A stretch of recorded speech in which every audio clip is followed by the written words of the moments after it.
আসসালামু আলাইকুম। আজকের ক্লাসে আমরা আ দ্বি-বুগলির তরঙ্গদৈর্ঘ্যের রাশিমালা প্রতিষ্ঠা করব বা প্রমাণ করব। অথবা এটাকে এভাবে লেখা থাকতে পারে, প্রমাণ করা যায় ল্যামডা ইকুয়াল h/p বা p ইকুয়াল h/λ। আচ্ছা, দ্বি-বুগলি কি বলেছে? দ্বি-বুগলির তত্ত্বতে কি বলেছে? দ্বি-বুগলির তত্ত্বতে বলেছে যে ক্ষুদ্র কণার তরঙ্গ এবং কণা ধর্ম বিদ্যমান থাকে। মূলত এটাই দ্বি-বুগলি বলেছে। আচ্ছা, এটা আমরা প্রমাণ করব। আ এটা হচ্ছে আপেক্ষিকতার সাহায্য নিয়ে খুব সহজে প্রমাণ করতে পারি। আমরা ইন্টারে আপেক্ষিকতা পড়ে এসেছি, রিলেটিভিটি, ভরের আপেক্ষিকতা, সময়ের আপেক্ষিকতা, দৈর্ঘ্যের আপেক্ষিকতা। আমরা ভরের আপেক্ষিকতা নিয়ে এটা ইজিলি প্রমাণ করতে পারি। আচ্ছা, ধরা যাক নিঃস্বচল ভর m0। নিঃস্বচল ভর m0 মানে কি? এটা স্থির অবস্থায় ভর m0। আমরা ভরের আপেক্ষিকতায় পড়েছি সেটা। নিঃস্বচল ভর m0 বিশিষ্ট একটি কণার আপেক্ষিক তত্ত্বীয় ভর ও বেগ যথাক্রম m ও v0। আচ্ছা, এই কথা তো ইজিলি বোঝা যায়। দ্বি-বুগলির তত্ত্ব অনুসারে কণাটির সাপেক্ষে কোনো স্থির পর্যবেক্ষক দ্বারা নিরীক্ষিত কৌণিক কম্পাঙ্ক। আচ্ছা, দ্বি-বুগলির তত্ত্ব থেকে বলছে যে কোনো একটা ব্যক্তি এটা পর্যবেক্ষণ করছে যে কৌণিক কম্পাঙ্ক ওমেগা নট। কৌণিক কম্পাঙ্ক তো সাধারণত ওমেগা। তাহলে এখানে ওমেগা নট কেন নিলাম? কারণ এখানে আমরা নিঃস্বচল ভর নিয়ে কাজ করতেছি, এইজন্য। আচ্ছা, কণাটির তরঙ্গধর্ম প্রকাশকারী তরঙ্গ ফাংশন হবে। তরঙ্গ ফাংশন কি? আমরা ইন্টারে শিখে এসেছি তরঙ্গ ফাংশন যে y equal a sin omega t। যেহেতু এখানে আমরা কোয়ান্টাম মেকানিক্স পড়তেছি, তাহলে এখানে তো y লিখতে পারবো না। এখানে আমরা লিখব সাই।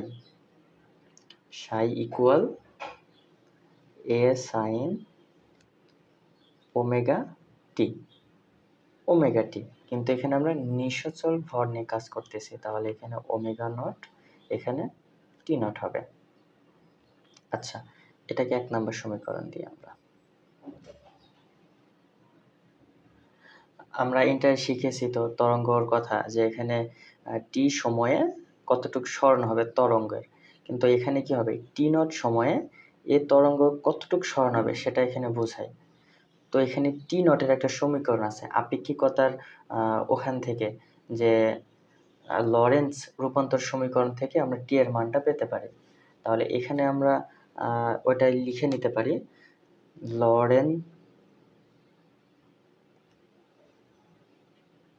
লরেন্জ রূপান্তর সমীকরণ অনুসারে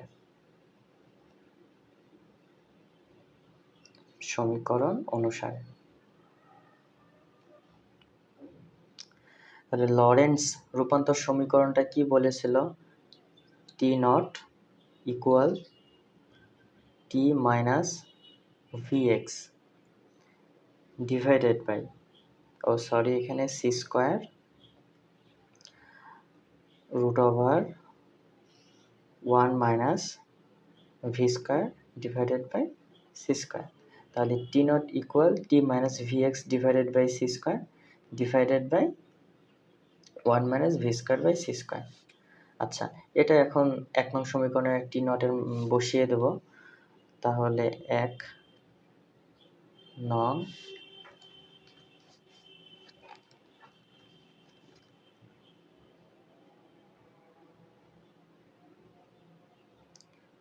সমীকরণ হতে পাই।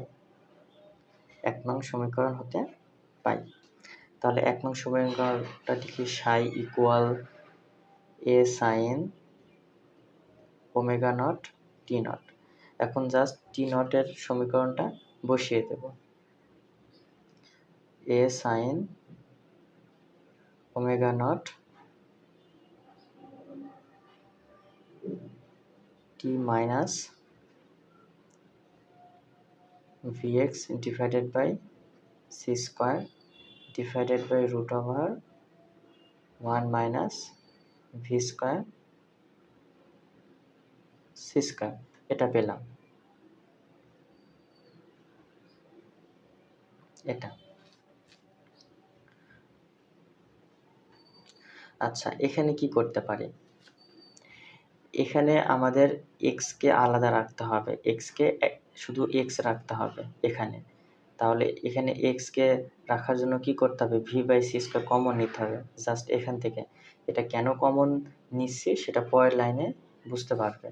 তাহলে যেমন আছে লিখে দিই a sin, এটা এখানে লিখব omega naught divided by √1 minus v² divided by c²। এটা লিখলাম। এখানে কি কমন নেব? v/c² কমন নেব। v/c²। তাহলে এখান থেকে v/c² কমন নেওয়া মানে কি?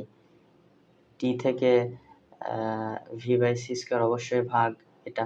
তাহলে এটা এখানে মিডিল, এটা উল্টে যায়। তাহলে t c² ভাগ এটা। তাহলে কি আসে? t c² ভাগ v। তাহলে এখানে কি লিখতে পারি? c² ভাগ v, এখানে t থাকবে মাইনাস। এখান থেকে কমন নেওয়া মানে তো v/c² ভ্যানিশ হয়ে যায়। জাস্ট এখানে x থাকবে এমন। আচ্ছা, পরের লাইনে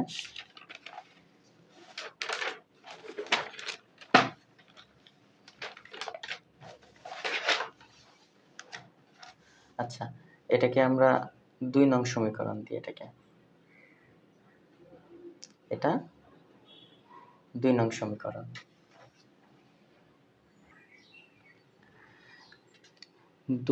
এবার কি করতে হবে? 2 নং সমীকরণকে 2 নং সমীকরণকে তরঙ্গের সাধারণ সমীকরণের সাথে তুলনা করতে হবে। তরঙ্গের সাধারণ সমীকরণ কোনটা? psi equal a sin 2π divided by lambda vt minus x। যেহেতু এখানে একটা v ইউজ করে ফেলছি, এটা ইউজ করব ut মাইনাস x। এটা হচ্ছে তরঙ্গের সাধারণ সমীকরণ। এটার সাহায্যে তুলনা করব। এখানে কেন x রেখেছিলাম? এটার একটাই কারণ, তরঙ্গের সাধারণ সমীকরণে এখানে x আছে, এর জন্য এটা x রেখেছিলাম। এটা এর তুলনা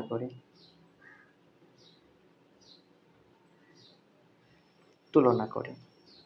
আচ্ছা, তাহলে এখানে a sin আছে, আর এটা এই যে এখানে চিন্তা করি।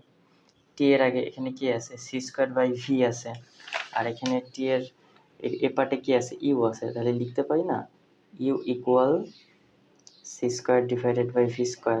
এটা লিখতে পারি।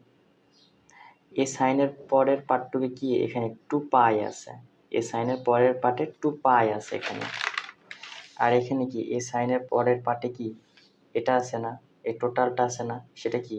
Omega naught divided by √1 minus v² by c²। এটা আছে। তাহলে এটা লিখে দেব।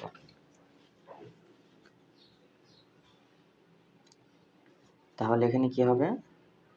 2π divided by lambda equal omega naught divided by √1 minus v² by c², v/c²। এটা লিখে দিলাম। এটা তুলনা করলাম আমরা। এটাকে নাম্বার দেব 3 নাম্বার সমীকরণ।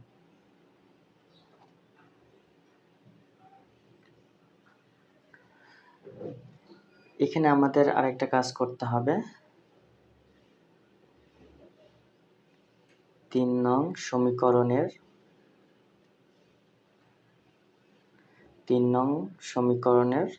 উভয় পাশে m নট দ্বারা গুণ করে পাই। এখন এখানে কেন আমরা m নট দ্বারা গুণ করব? এটা বুঝতে পারবে পরের লাইনে গিয়ে কেন আমরা m নট এখানে গুণ করব। তাহলে এখানে লিখে দিই m নট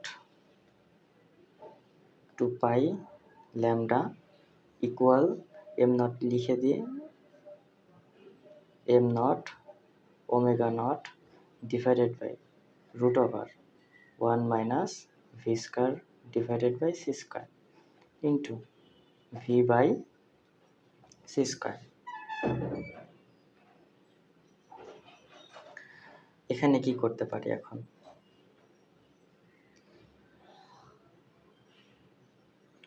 আচ্ছা, এখানে যেমন আছে এমন এটা রেখে দিই, M naught 2 pi divided by lambda equal, এখানে কি আমরা এভাবে লিখতে পারি?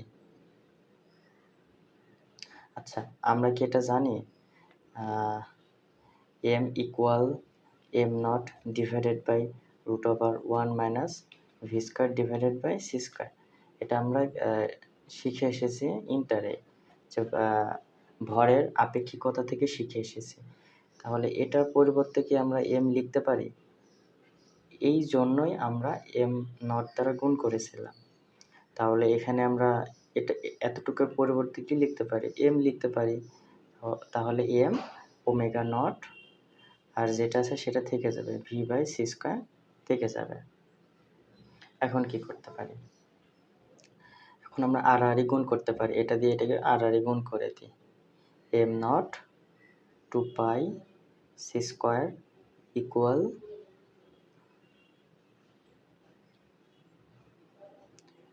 M omega naught V lambda, এটা পাই। আচ্ছা, এখন আমরা কি করতে পারি?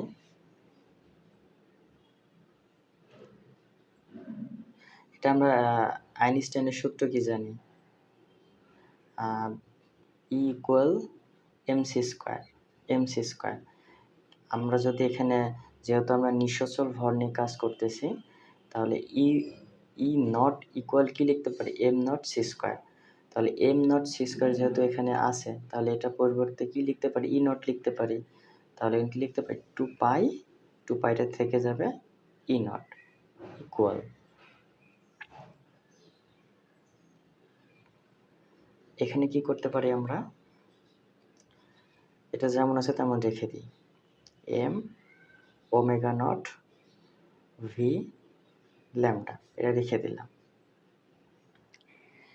এখন আমরা প্লাঙ্কের সূত্র জানি, প্লাঙ্কের থেকে এটা এখন লিখতে পারি যে ই ইকুয়াল কি লিখতে পারি? ই ইকুয়াল লিখতে পারি এইচ নিউ লিখতে পারি। যদি ই নট হয় তাহলে এখানে কি হবে? নিউ নট হবে জাস্ট। তাহলে এগুলো সাইড নোটে লিখে দিতে হবে। তাহলে ই নটের পরিবর্তে আমরা এটা লিখতে পারি 2 পাই এইচ নিউ নট,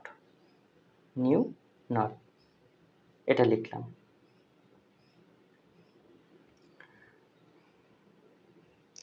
আর এখানে কি লিখতে পারি? ওমেগা নট কি লিখতে পারি? ওমেগা নট আমরা লিখতে পারি না, 2 পাই নিউ নট। আমরা তো সাধারণত জানি 2 পাই এফ তো কম্পাঙ্ক, এই এফই এখানে নিউ নট হিসাবে কাজ করতেছে।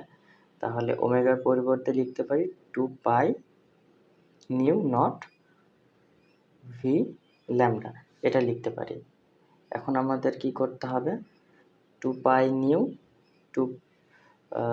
নিউ কেটে যাবে, এখানে শুধু থাকবে H equal M V lambda, এটা থাকবে। এখন আমরা এখানে কি করতে পারি?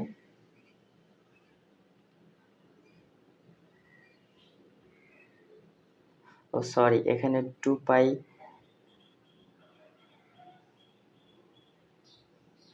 আচ্ছা এখানে ঠিক আছে। এখানে আমরা কি লিখতে পারি? এটা এপাশে লিখি এম ভি ল্যামডা এইচ। তাহলে এখানে আমরা ল্যামডা রেখে দিই, ল্যামডা ইকুয়াল এইচ ভাগ